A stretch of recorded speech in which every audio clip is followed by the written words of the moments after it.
दामाद और बेटी की गोली मारकर हत्या। उत्तर प्रदेश के कौशाम्बी में जमीनी विवाद को लेकर दलित परिवार में ट्रिपल मर्डर से सनसनी फैल गई है। हत्यारे ने घर के बाहर सो रहे ससुर, दामाद और बेटी की गोली मारकर हत्या कर दी है। हत्या करने के बाद आरोपी घर छोड़कर फरार हो गए हैं। सूचना मिलने के बाद मौके पर एसपी ब्रजेश कुमार श्रीवास्तव, एएसपी समर बहादुर सिंह समेत कई थानों की फोर्स पहुंच गई।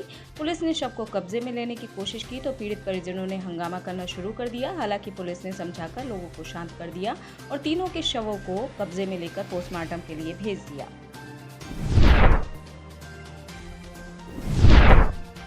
दाहोद के पास मेमू ट्रेन के इंजन में लगी आग।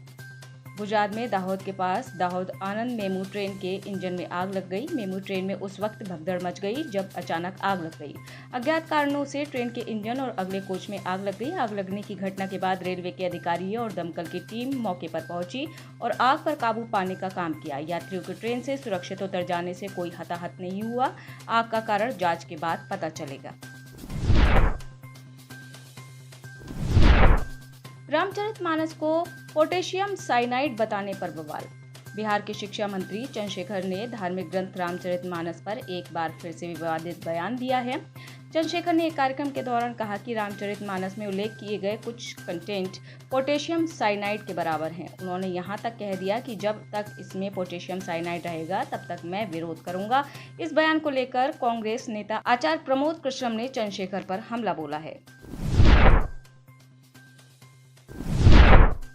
पटना के फतुहा में दो पक्षों के बीच हुई गोलीबारी। राजधानी पटना के फतुहा थाना क्षेत्र में दो पक्षों के बीच हुई गोलीबारी में 3 लोगों की मौत हो गई। एक शख्स की हालत गंभीर है जिसका इलाज चल रहा है। पूरा मामला फतुहा थाना क्षेत्र का है। गुरुवार की रात करीब 10:45 पर तीनों को फतुहा अस्पताल में डॉक्टर ने मृत घोषित कर दिया। एक पक्ष से 2 और दूसरे पक्ष से 1 व्यक्ति की मौत हुई है। गुरुग्राम में विधानसभा चुनावों की तैयारी में जुटा प्रशासन। दिल्ली से सटे साइबर सिटी गुरुग्राम जिले के कुछ मतदान केंद्रों पर मतदाताओं की संख्या अधिक होने के कारण जिला निर्वाचन अधिकारी एवं गुरुग्राम के डीसी निशांत कुमार यादव के मार्गदर्शन में संबंधित विधानसभा क्षेत्रों में भारत निर्वाचन आयोग के नियमानुसार नए मतदान केंद्र बनाने का प्रस्ताव तैयार किया गया है। प्रस्ताव के विषय में राजनीतिक दलों को अवगत कराने और उस पर सभी की सहमति बनाने के लिए सोहना के एसडीएम प्रदीप सिंह की अध्यक्षता में गुरुग्राम के लघु सचिवालय के वीडियो कॉन्फ्रेंस रूम में बैठक का आयोजन किया गया। कपिल सिब्बल ने समझाया सनातन धर्म का मतलब। डीएमके नेताओं के सनातन धर्म पर विवादित बयान के बाद पूरे देश में पिछले कुछ दिनों से सियासी तकरार बढ़ गई है। जहां प्रधानमंत्री नरेंद्र मोदी समेत बीजेपी के तमाम बड़े नेता INDIA गठबंधन पर लगातार हमलावर हो रहे हैं, वहीं दूसरी तरफ विपक्ष भी अपनी प्रतिक्रियाएं दे रहा है। इस बीच कांग्रेस के राज्यसभा सांसद कपिल सिब्बल ने जम्मू कश्मीर के अनंतनाग एनकाउंटर को लेकर केंद्र की मोदी सरकार पर निशाना साधा है। कपिल सिब्बल ने कहा, जब कोई सैनिक शहीद होता है सनातनी जश्न नहीं मनाया करते हैं। पुलिस रिमांड पर कांग्रेस विधायक मामन खान। हरियाणा के नूंह में 31 जुलाई को हुई हिंसा के मामले में गुरुवार को कांग्रेस विधायक मामन खान को गिरफ्तार किया गया था। आज मामन खान को कोर्ट में पेश किया गया, जहां कोर्ट ने मामन खान को 2 दिन की पुलिस रिमांड पर भेजा है, जबकि पुलिस ने 7 की रिमांड मांगी थी। हिमाचल में महिला का मुंह काला करके काट दिए बाल। हिमाचल प्रदेश के मुख्यमंत्री सुखविंदर सिंह सुक्खू के गृह जिला हमीरपुर से दिल दहला देने वाली घटना सामने आई है। जिला हमीरपुर के भौरंज विधानसभा क्षेत्र में एक महिला के बाल काटने के बाद उसका मुंह काला कर दिया गया। इस पूरी घटना को महिला के ही ससुराल वालों ने अंजाम दिया। स्थानीय लोगों ने अपने मोबाइल फोन पर इसका वीडियो रिकॉर्ड किया, लेकिन किसी ने भी ससुराल के लोगों को ऐसा करने से नहीं रोका। टीचर की पिटाई से छात्र को हुआ सबड्यूरल हेमरेज। मध्य प्रदेश के रीवा जिले के एक निजी स्कूल में एक शिक्षक द्वारा थप्पड़ मारे जाने के बाद 13 वर्षीय लड़के को सबड्यूरल हेमरेज हो गया। इस घटना के बाद वह जिंदगी और मौत से जूझ रहा है। उसके परिवार ने यह जानकारी दी। लड़की की पहचान अनुज शुक्ला के रूप में हुई है, जिसका इलाज पहले रीवा के संजय गांधी अस्पताल में किया गया था और अब सर्जरी के लिए नागपुर के एक निजी अस्पताल में रेफर किया गया है।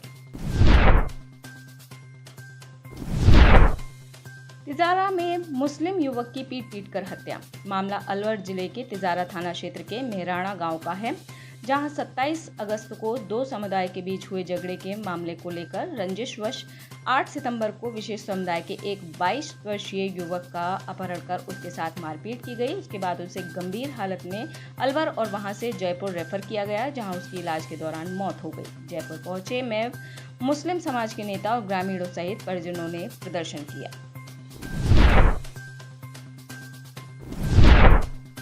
अशोक गहलोत के बयान पर सियासत तेज। 2 दिवसीय दौरे पर कोटा आए सीएम अशोक गहलोत के बयान के बाद सियासत तेज होती जा रही है। सीएम अशोक गहलोत ने केंद्र सरकार हमला बोलते हुए कहा कि कोटा में एयरपोर्ट के लिए केंद्र सरकार अड़चनें पैदा कर रही है। हमने निःशुल्क जमीन का आवंटन कर दिया है। यूआईटी की जमीन निःशुल्क आवंटन करने के बाद फॉरेस्ट की जमीन डायवर्जन राशि भी हम जमा करा रहे हैं। फॉरेस्ट की जमीन के डायवर्जन के पहले 45 करोड़ मांगे। जब हमने पैकेज 1 की राशि 21 करोड़ से अधिक राशि जमा कर दी तो ये राशि 55-60 करोड़ मांगने लग गए। कांग्रेस प्रवक्ता ने माना पेपर लीक मामले में हुई चूक।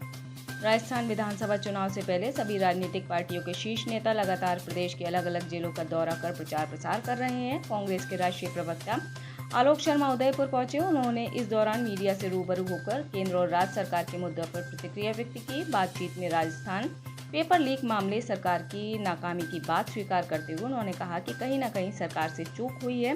इसके अलावा उन्होंने सनातन पर विवादित बयान, राजस्थान में पेट्रोल डीजल के दाम सहित अन्य मुद्दों पर जवाब दिया।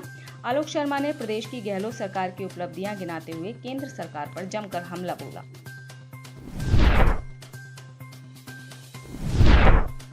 गुरुग्राम के आरटीए ऑफिस में सीएम फ्लाइंग की छापेमारी।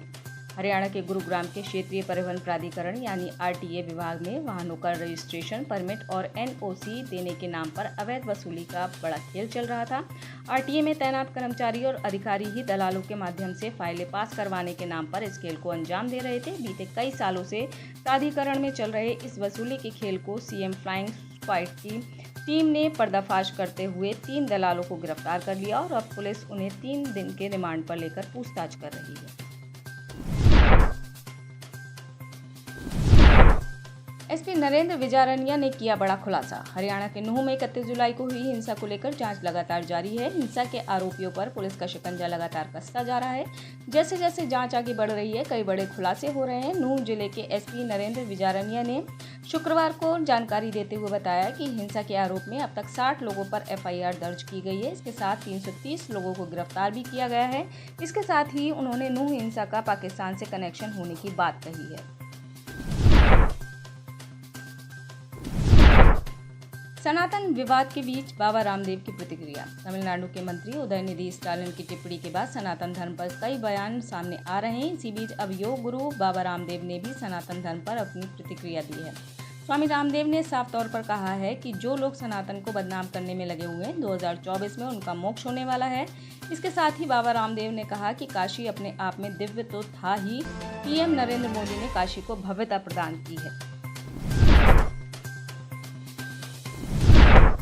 लाशों के बीच अपने को ढूंढ रहे हैं लोग।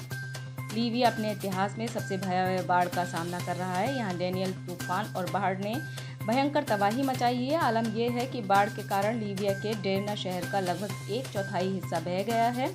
इसके साथ ही करीब 20,000 लोगों की मौत इस आपदा के कारण हुई है। डेरना शहर की सड़कों पर लाशें बिखरी पड़ी हैं। मुर्दाघरों में जगह कम पड़ गई है। हाल ये हो गया है कि मारे गए लोगों के शवों को सामूहिक कब्रों में दफनाया जा रहा है। अमेरिकी आसमान पर हो सकता है एलियन का हमला। अमेरिका के space agency national aeronautics and space administration ने गुरुवार 14 सितंबर को यूएपीएस या यूएफओ पर अपनी एक रिपोर्ट जारी करते हुए जानकारी दी कि अमेरिका में एलियंस मौजूद हैं। नासा के प्रमुख बिल नेल्सन ने इस बात की जानकारी दी। नासा में 16 रिसर्चरों की एक टीम ने मई में एलियंस को लेकर अपनी शुरुआती रिपोर्ट में जानकारी दी कि पिछले 27 सालों में 800 से ज़्यादा एलियंस और यूएफओ की घटनाएं हो चुकी हैं। विदेश मंत्री के बाद अब चीन के रक्षा मंत्री गायब। चीन में राष्ट्रपति शी जिनपिंग के नेतृत्व वाली सरकार में सब कुछ ठीक नहीं चल रहा है। एक के बाद एक कैबिनेट मंत्री के लापता होने की खबर आ रही है। विदेश मंत्री किंग गोंग के बाद अब देश के रक्षा मंत्री ली शांगफू कुछ दिनों से गायब हैं।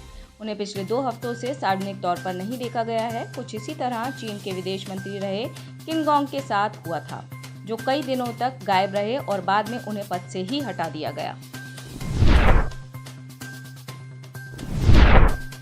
आरजू काज़मी ने अपने ही मुल्क पर निशाना साधा। जम्मू कश्मीर के अनंतनाग जिले में 2 दिनों से सेना और आतंकियों के बीच संघर्ष जारी है। इससे पहले बुधवार को सेना और आतंकियों के बीच हुई मुठभेड़ में सेना के 3 जवान शहीद हो गए। इस घटना ने पूरे देश को हिलाकर रख दिया। लोग आतंकवाद को जड़ से खत्म करने की मांग कर रहे हैं। इसके साथ ही पाकिस्तान को सबक सिखाने की मांग कर रहे हैं। इसी बीच एक पाकिस्तानी पत्रकार ने अपने ही देश को खरी खोटी सुनाई है। साथ ही मांग की है कि आतंकवाद को बढ़ावा देने वाले पाकिस्तान के साथ भारत को वाकई कोई रिश्ता नहीं रखना चाहिए। अनंतनाग हमले पर पाकिस्तान का आया बयान। पाकिस्तान की विदेश मंत्रालय की प्रवक्ता मुमताज जहरा बलूच ने बयान दिया कि हमारे लोगों ने जम्मू कश्मीर के अनंतनाग हमले की रिपोर्ट देखी है। हमारे लोग भारत की तरफ से किए गए दावे की पुष्टि कर रहे हैं। वैसे हमने पहले भी कहा है कि हमेशा ये भारत की आदत रही है कि वो पाकिस्तान को अपनी घरेलू राजनीति में घसीटते रहे हैं। अगर इसी तरह का काम आने वाले समय में भारत दोबारा करेगा तो हमें इस पर कोई हैरानी नहीं होगी। आप इस खबर के बारे में क्या सोचते हैं, हमें कमेंट सेक्शन में बताएं। साथ ही ब्रह्मास्त्र न्यूज़ को सब्सक्राइब और शेयर भी जरूर करें।